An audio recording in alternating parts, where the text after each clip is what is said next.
Paz, Dalva, tudo bom? Esperando só mais um pouco o pessoal entrar e a gente já começa a aula.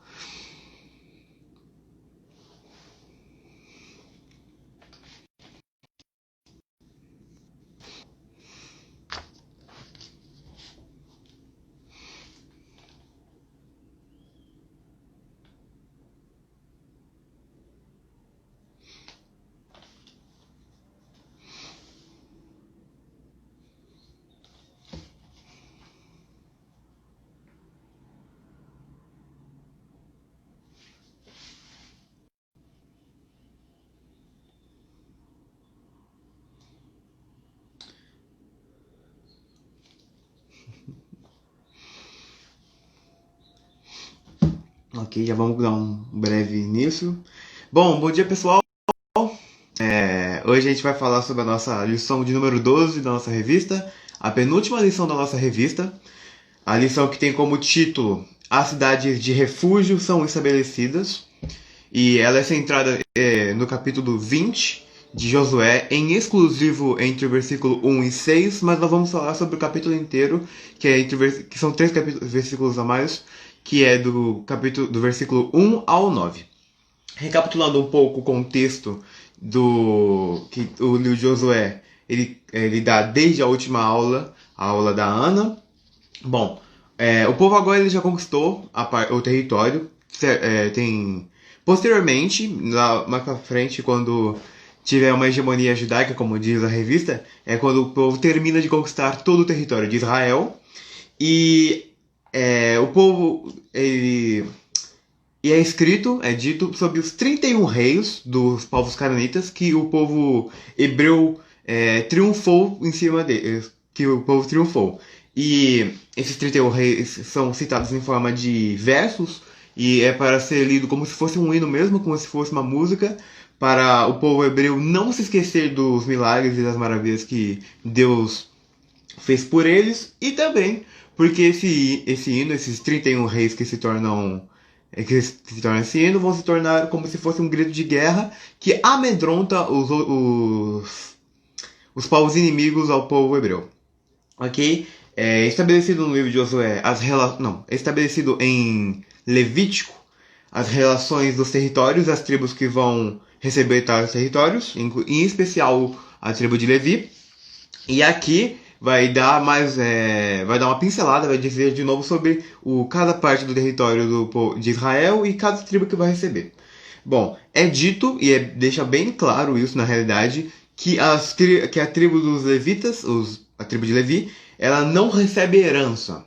Como assim ela não recebe herança? Ela recebe território, ela na verdade a tribo que mais recebe território, mas não é dito como herança, é dito como recompensa pelo serviço que eles fazem a Deus.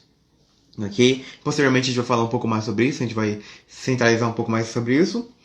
E as tribos de Gad, de Ruben e meia tribo de Manassés recebem um território que fica depois do Jordão, então teoricamente um território que fica fora de Israel.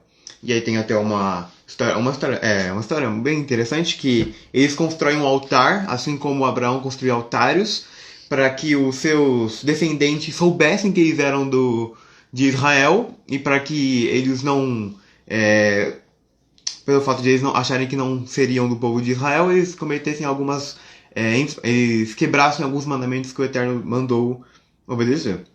E isso até tem uma certa revolta entre os povos, entre as outras 9 tribos e meia, que eles mandam representantes lá para falar com essas tribos, e aí eles descobrem que não tem nenhum motivo de idolatria nem nada, é apenas para que os filhos deles não achassem que estavam fora do território.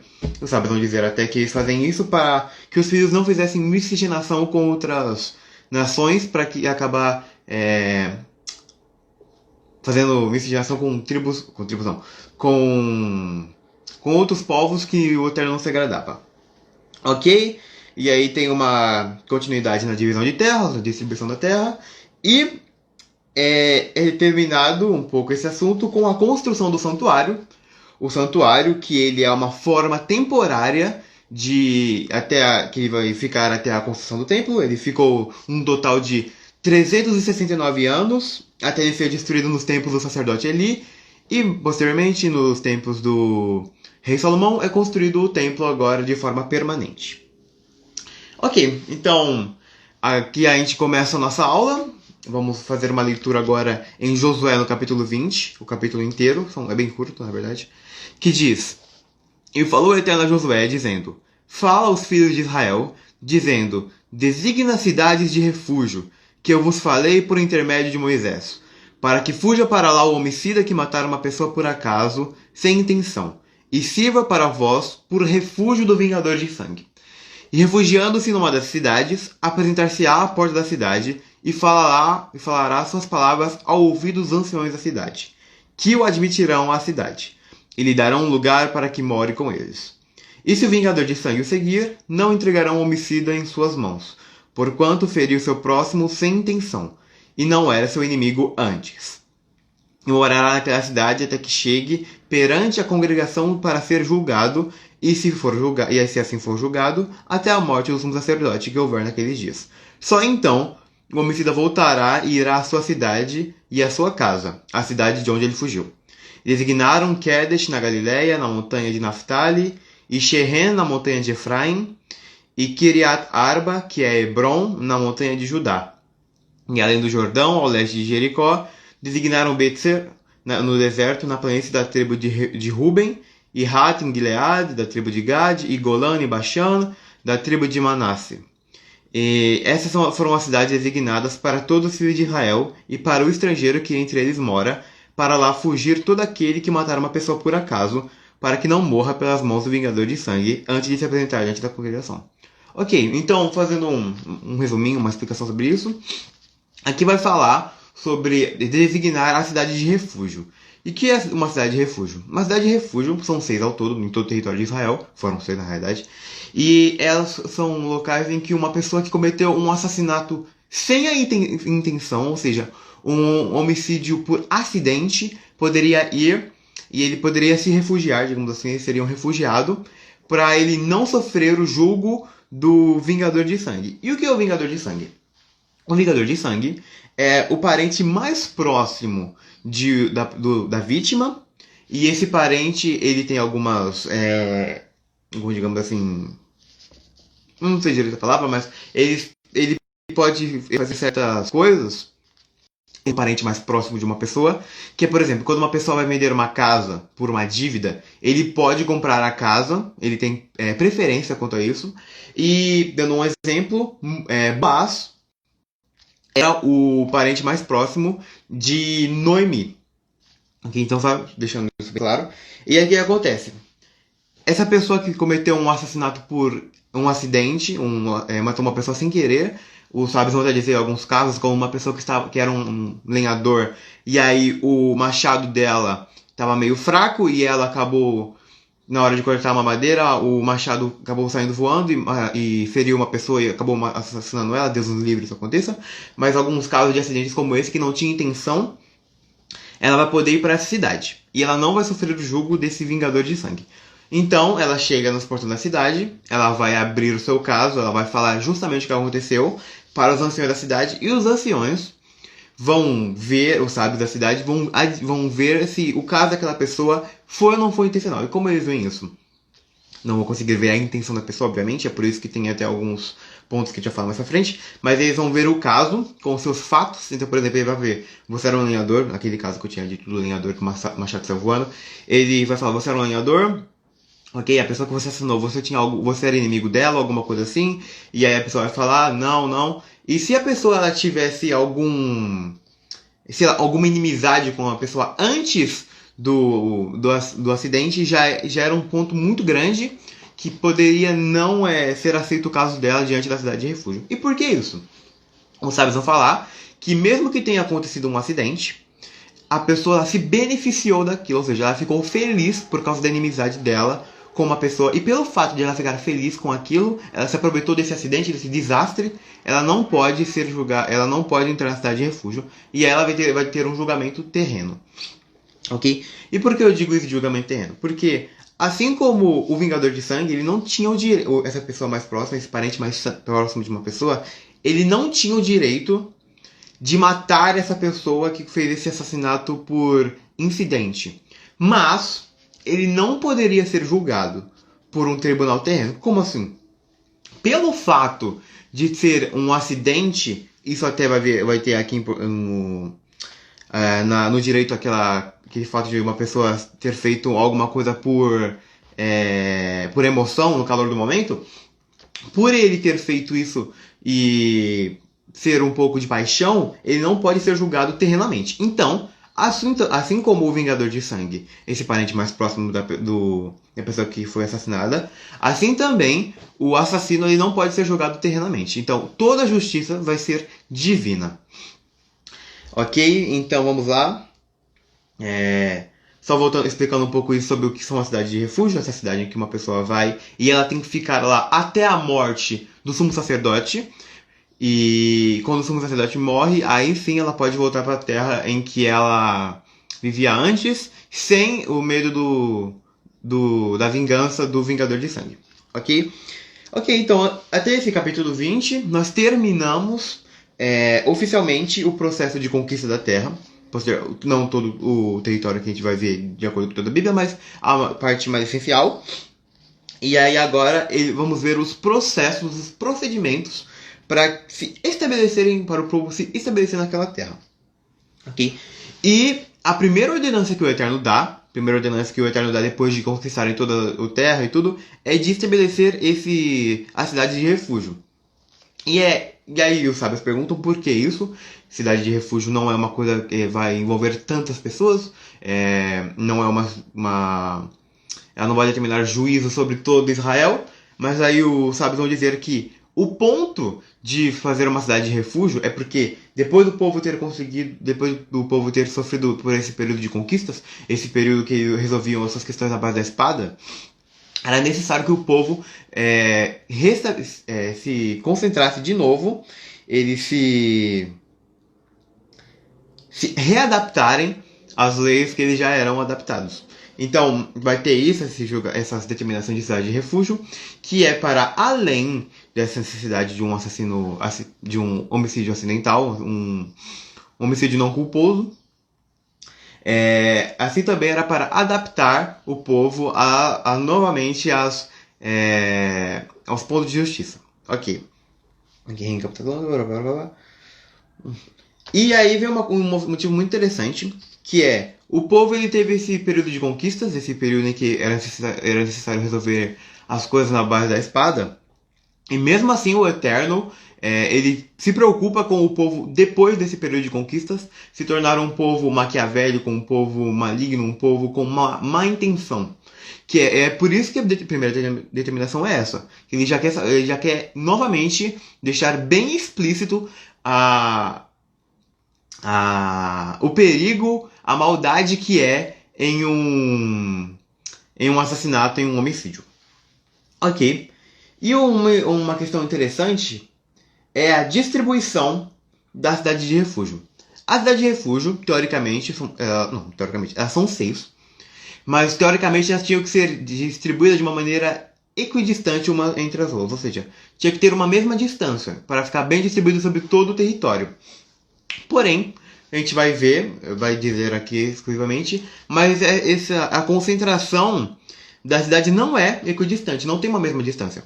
Vai ter 3 cidades de refúgio entre todo o território oeste do Jordão, ou seja, antes do Jordão, e vai ter 3 ao leste do Jordão, ou seja, depois do Jordão. Então vai ter uma concentração muito maior depois do Rio Jordão sobre deixar ou não deixar aquela cidade de refúgio. Ou seja, vai ter um território maior, que vai ter só 3 cidades de refúgio, e vai ter um território menor, que só vai ter 3 cidades de refúgio. E por que isso? Os sábios dizem que é justamente porque as 2 tribos e meia que ficaram depois do rio, eles viram-se na necessidade de colocar mais cidade de refúgio lá. Por quê? Para que a cidade de refúgio fossem colocadas nesse território, para que ninguém esquecesse as necessidades de justiça e tudo, e para que todos os povos, perdão, para que o povo todo, todas as tribos que estão ao leste do Jordão, mantivessem esse pensamento de que eles são povo de Israel, eles têm que obedecer todas as determinações que o Eterno mandou, e até por isso vai deixar essas 3 cidades mais juntas, mais concentradas. Ok? E um ponto interessante também é que essa distribuição, continuando falando um pouco sobre essa distribuição da cidade de refúgio, é que elas vão ter um duplo sentido, que é, além dessa cidade de refúgio ser uma escapatória, digamos assim, entre aspas, para o homicida não culposo, elas também vão elas vão ter levitas, as cidades são dos levitas, e elas vão ser um ponto importantíssimo para para a influência quanto à educação, quanto aos governos, quanto a tudo isso naquele território.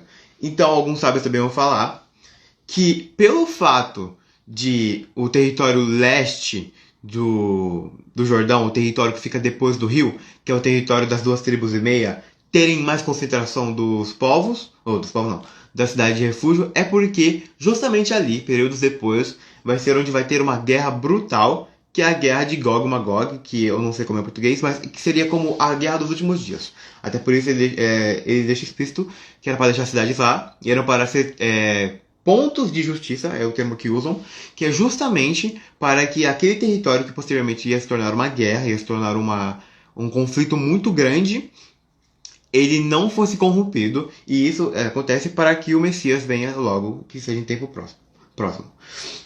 Ok. As cidades de refúgio servirão para lembrar a gravidade do derramamento de sangue, mesmo que acidental. Os princípios de Israel deveriam ser baseados na justiça e não na vingança. Esse é um ponto muito interessante da cidade de refúgio que a revista vai dar, que é a cidade de refúgio, ela serve como uma justiça e não como uma vingança.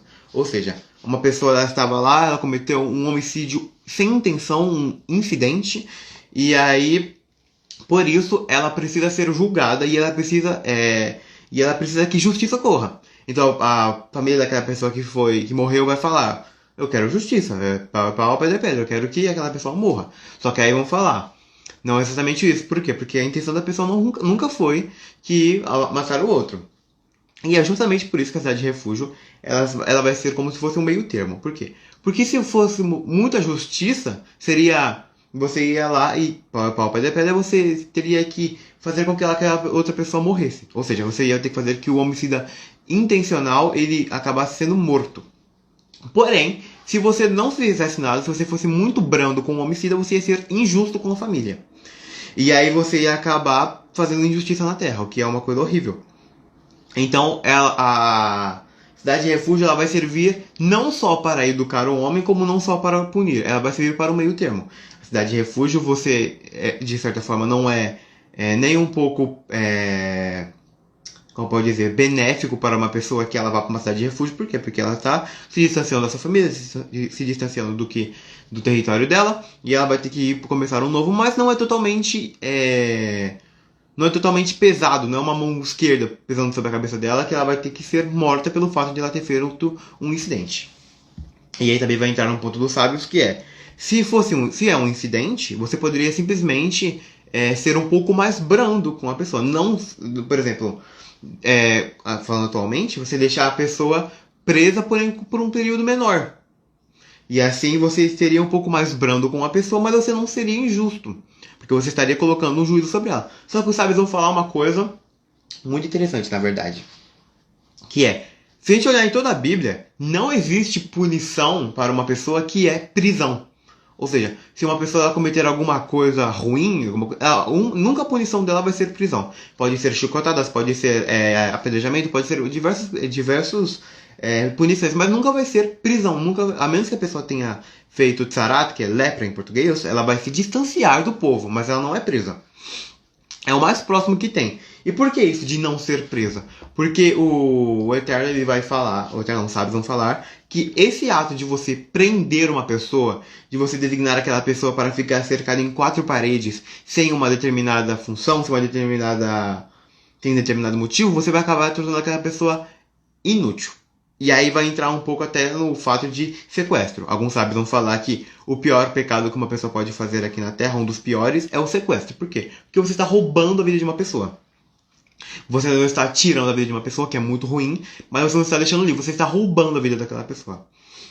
E é exatamente por isso que não existe essa questão de prisão na Bíblia, e é exatamente por isso que a pessoa não vai ser presa por um tempo, um pequeno período, um pequeno período aqui na cidade de refúgio. Ok. E esse parente mais próximo, esse Vingador de Sangue, ele também vai ter um ponto muito interessante que é, ele vai fazer um papel, que é um papel que muitas vezes na Bíblia é dado a certos animais selvagens, que é o qual, muitas vezes o juízo divino, ele vem sobre as pessoas como eu posso dizer?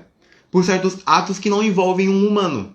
Então, por exemplo, a Bíblia, os sábios vão falar um pouco sobre alguns casos de pessoas que saíram da cidade de refúgio e que eram esse homicida esse homicida não culposo e saíram da cidade de refúgio antes da morte do Kohen Gadol, do sumo sacerdote, e aí aconteceu sobre ela o jugo divino. E aí vai falar, o jugo divino é quando você é uma pessoa que morre por acidente, é uma pessoa que morre por ataque de animal selvagem, uma pessoa que morre por peste. E aí esse vingador de sangue, ele vai fazer um pouco desse papel de juízo divino. Por que juízo divino? Porque assim como o homicida ele não pode ser julgado aqui na Terra, eu já tinha dito isso, e caso esse Vingador de Sangue ele cometa esse assassinato, é considerado assassinato, mas ele não pode ser culpado, ele não pode ter um julgamento, ele não pode ter uma sentença terrena, digamos assim, ele pode ter um julgamento, ele não pode ter uma sentença, ou seja, não podem sentenciá-lo à morte. Os sábios deixam aquilo como um juízo divino, como que o Eterno faça o que é melhor, que o Eterno faça o que é certo. Ok?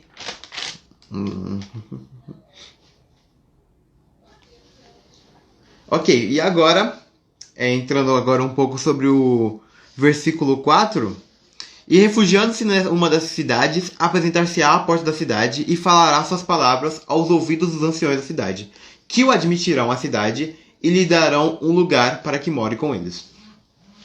Essa é uma parte muito interessante, porque é a primeira vez não. Os sábios, eles vão ver o caso da pessoa, e de acordo com os fatos, colocando os fatos na mesa, eles vão ver se aquela pessoa é ou não é digna de entrar na cidade, se aquele caso foi ou não foi intencional. Aquilo que a gente já tinha dito, que eles vão perguntar, você tinha alguma inimizade com aquela pessoa, você fez alguma coisa com aquela pessoa fez alguma coisa com você conhecia aquela pessoa.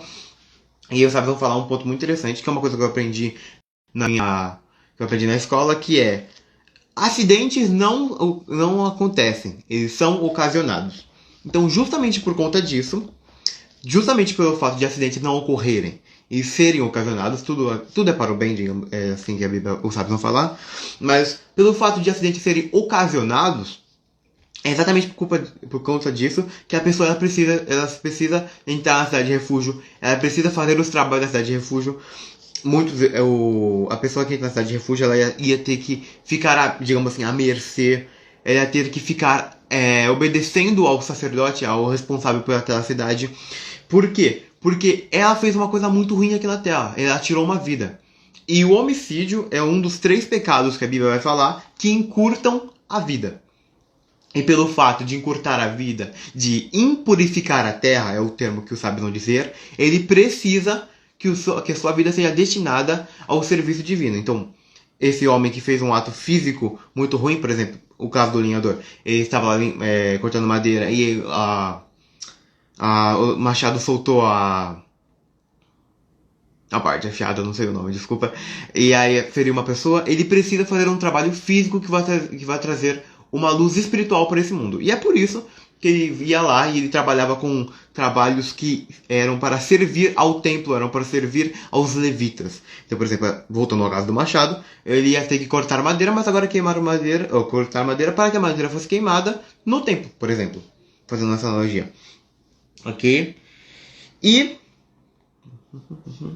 os sábios eles vão ver o ponto mais importante da cidade de refúgio, que é o arrependimento baseado na justiça. Ou seja, a pessoa ela se arrependeu de ter feito aquele ato, de ter matado uma pessoa por incidente, mas ela precisa demonstrar o arrependimento dela. E aí, demonstrando o arrependimento, ela vai pegar tudo que ela tem, ela vai sair da sua cidade, ela vai para uma cidade de refúgio, e ela vai lá procurar por misericórdia, ela vai procurar por demonstrar o seu arrependimento.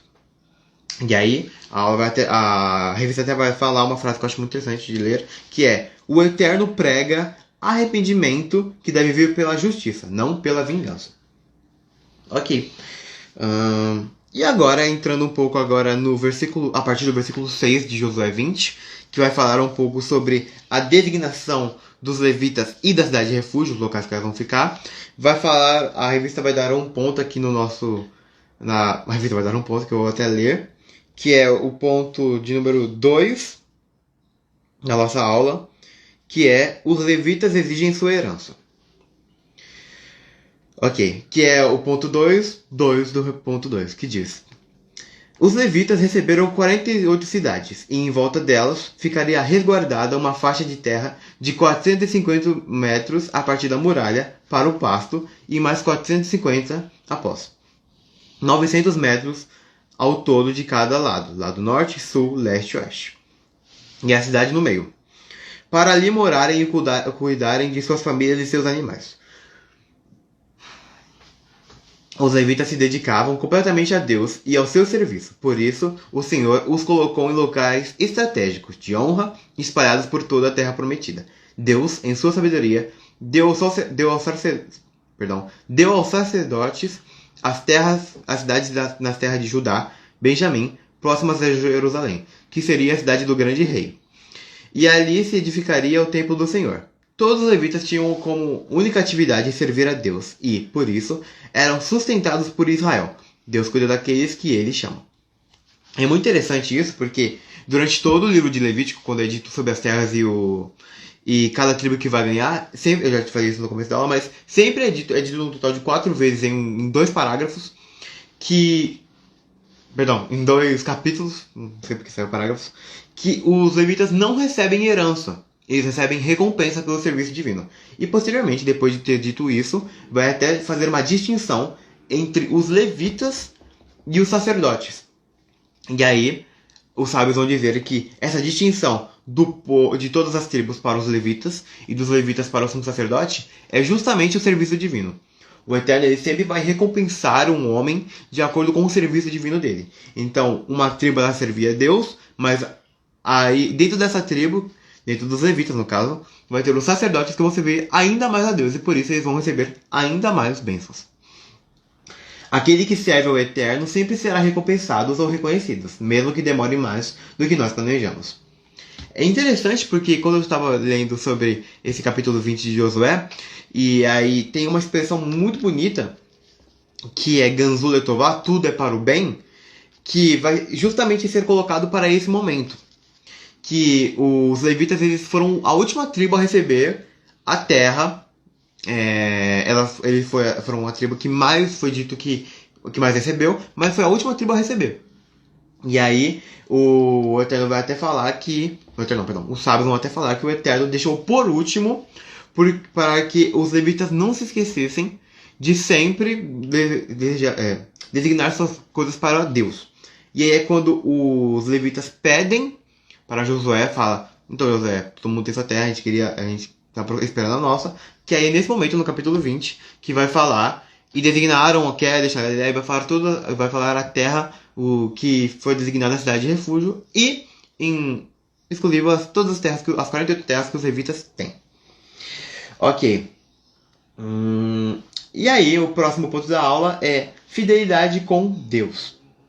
Depois que todas as tribos haviam recebido o território, os levitas pediram pelo seu território e o Eterno lhes concedeu. Todas as coisas que sucederam depois da saída do Egito aconteceram pelo bem dos que amavam ao Eterno. Então, o povo saiu do Egito, o povo conquistou a terra, aconteceu tudo isso, e aí o Eterno ele sempre manteve firme, sempre manteve a sua fidelidade em dia, digamos assim. Ele sempre foi fiel, ele sempre foi justo, ele sempre deu aquilo no tempo que Deus planeja, não no que o homem planeja. Mas aí ele sempre foi bem... Eu me perdi um pouco. Ele sempre foi justo e ele sempre deu as coisas no tempo certo. Ok?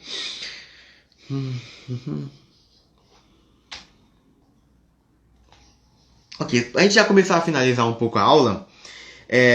Só a falar um pouco que a cidade de refúgio ela não era apenas para punir ou para educar um humano, o assassino é dito o assassino não culposo.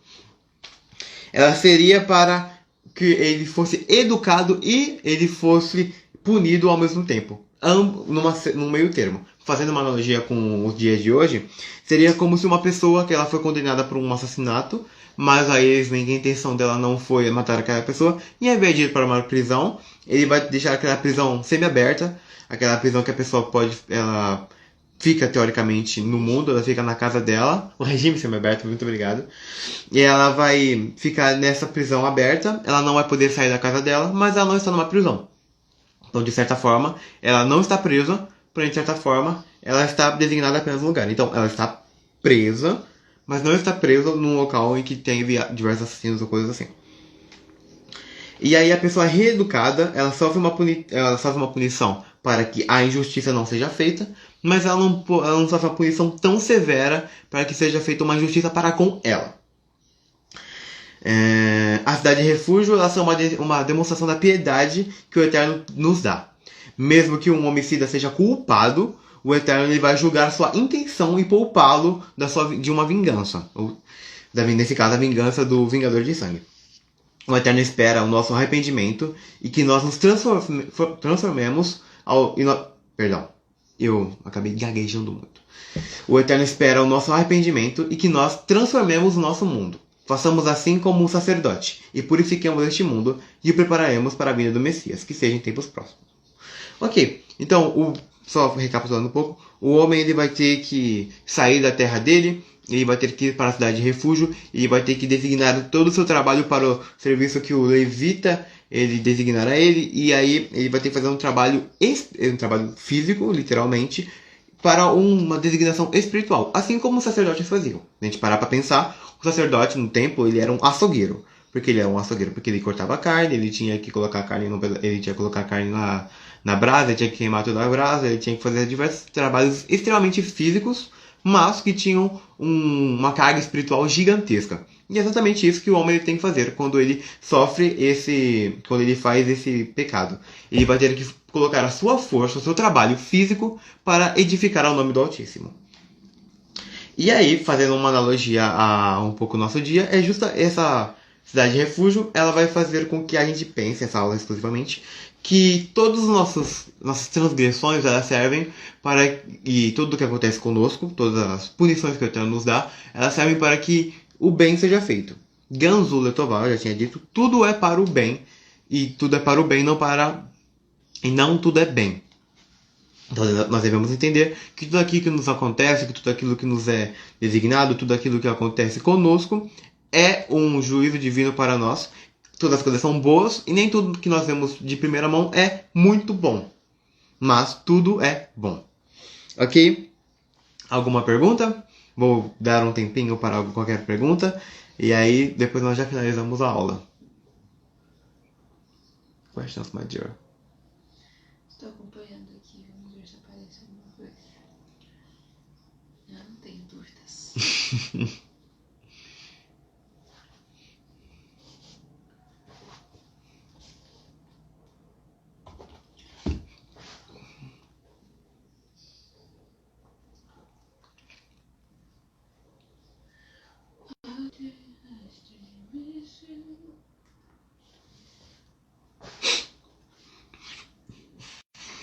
Olha, o seu pai tá com comentário.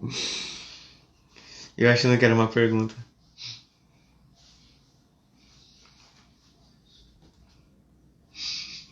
Ok, então. Gente, muito obrigado por ter assistido a aula. Nós estamos terminando a nossa revista. Semana que vem é a última aula que nós temos dessa revista. Queria agradecer a todos que estão presentes, a todos que vão ver essa aula futuramente, se Deus quiser.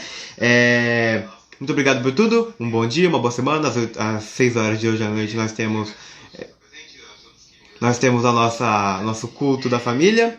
Não percam. Muito obrigado. Tenham um bom dia. Boa semana, gente. Você colocou quando cai? Ah! Perdão, temos uma pergunta. Quando o cara podia sair... Da cidade? Da cidade de refúgio? É. Só depois do sumo sacerdote de ter morrido. Ou seja, quando tiver um novo sumo sacerdote. Que é justamente para isso, para que o trabalho do sumo sacerdote é um trabalho extremamente espiritual, físico e espiritual. Ele vai fazer com que ele vai botar um pedaço de carne no fogo, ele vai colocar uma intenção sobre aquela carne, ele vai colocar fogo nela, e aí ele vai transformar aquele ato extremamente físico, o ato de, digamos assim, assar uma carne, em um ato espiritual que vai que vai purificar a terra. É um termo que é usado aqui entre os sábios, que tá ligado justamente ao assassinato de Abel, quando Caim mata Abel, que é dito que Abel impurificou a terra, e aí o sacerdote ele tem o trabalho de purificar a terra, que é justamente fazer um ato físico para purificar aquele território, purificar o mundo. E aí vão dizer que cada sacrifício do sumo sacerdote era um determinado tempo a menos do tempo que tinha que esperar pelo Messias. Ok? Mais alguma pergunta? Nada, pai. Então, estamos aqui para isso. Ok, muito obrigado, gente. Tenham um bom dia, uma boa semana, tudo de bom.